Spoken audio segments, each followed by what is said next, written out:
দেশে পোলট্রির নতুন দুটি জাত উদ্ভাবন করেছেন বিজ্ঞানীরা।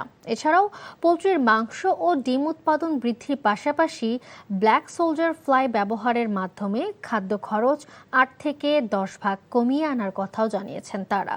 দুপুরে বাংলাদেশ প্রাণিসম্পদ গবেষণা ইনস্টিটিউটে পোলট্রি গবেষণা ও উন্নয়ন জোরদারকরণ প্রকল্পের সমাপনী কর্মশালায় কথা বলেন গবেষক ও বিজ্ঞানীরা। কর্মশালায় প্রধান অতিথি হিসেবে উপস্থিত ছিলেন মৎস্য ও প্রাণিসম্পদ মন্ত্রণালয়ের সচিব দেলোয়ার হোসেন।